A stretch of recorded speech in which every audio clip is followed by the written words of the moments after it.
I've asked Brittany DeVries, our firm's client services specialist, to join me and ask the top 5 questions she gets asked about spousal support with our clients. So let's hear the first question. Van, what can I expect to receive or pay in spousal support? Right. So the question of how much, how long is essential to get right, and it's the most complicated to answer. So unfortunately, I can't give an answer to that just carte blanche over the phone or without meeting with the person to understand. How long was their marriage? That's one of the first key questions. How long has that person been out of the workforce? What was the understanding of the marriage with them leaving the workforce? What are their relevant skills now to re-enter the workforce? How hard will that be? What was the course of dealing between the couple? So was one party staying at home raising the children for a number of years out of the workforce by agreement? So all of those factual questions and inquiries will play into the ultimate question of how much and how long. But once we get those questions answered, our firm maintains complex computer software to then know, within a reasonable degree of certainty, what we can expect from most courts in your jurisdiction, from Richmond to Williamsburg. Van, how does an affair affect spousal support? Affair at first can be devastating and hurtful to both parties, in fact. The party that commits the affair is shocked and saddened that they've been caught. The person that catches the person in the act is then outraged and angry and hurt by the revelation, the discovery. And so first we understand and we get the hurt and the disruption to your life that the revelation or the discovery of an affair can have. And so moving past that point, an affair can have a direct impact on support. First, if you're the person seeking support, so I want to get support from the other side, and I've committed the affair, it could have a direct correlation in lowering that spouse support, potentially, depending on the facts of your case. If I'm the person giving the money, paying the spouse support, and I've committed the affair, it will have little impact because the court's not going to lower the spouse support if I've committed a bad act.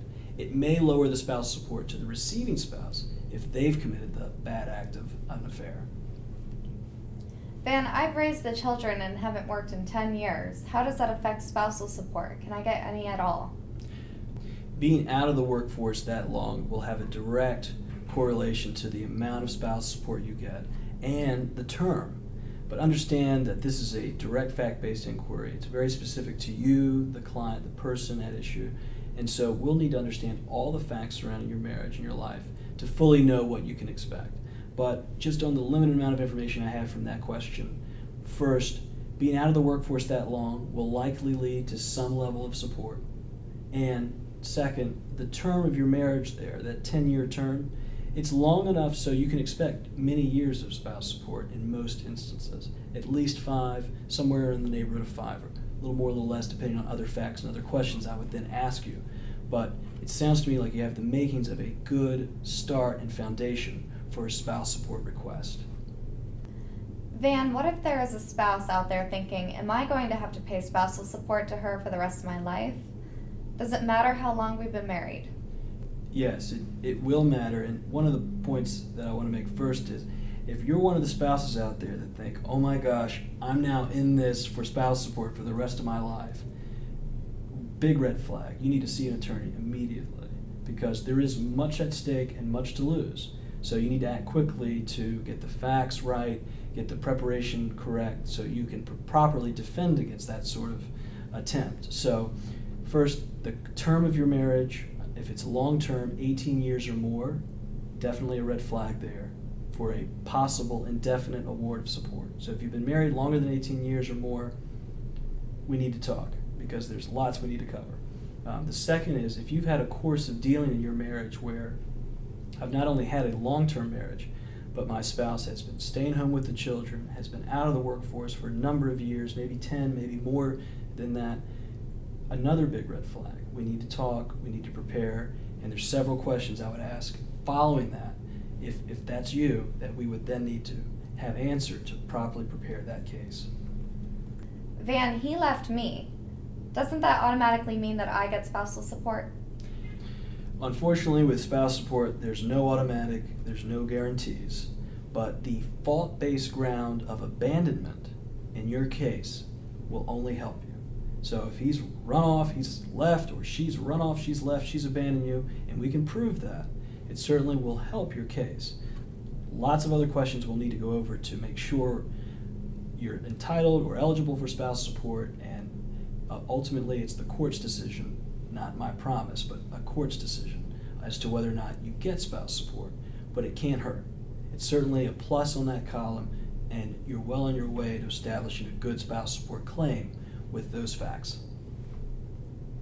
So Van, you mentioned affair earlier. One further question for everybody watching. Do I need to hire a private investigator if I know that he's cheating on me? Terrific question. If the other side doesn't know of the affair, but you've discovered it, and that's an element of your case that you want to take to court and prove, then you should definitely speak with us and ask which of the private investigators we have on file that we call frequently is the right one for your case. So depending on the nature of the affair, the nature of the facts surrounding the affair, the distance away, we can partner you with the right private investigator to ensure that part of your case is properly prepared for. So understand that you're in a sensitive situation, you need to act quickly, and not all private investigators are created equal. So we've seen how they perform in court, so we can give recommendations based on the facts, based on where the affair is allegedly occurring, to choose the right private investigator for your case. Understand that proving adultery in court is very difficult. It's not just an email, it's not just a text message, it's not even just a photo. It's a combination of all those and third-party testimony. So you will need a private investigator, yes, and you'll need to speak with us or a firm of our caliber to choose the right private investigator for proving that element of your case.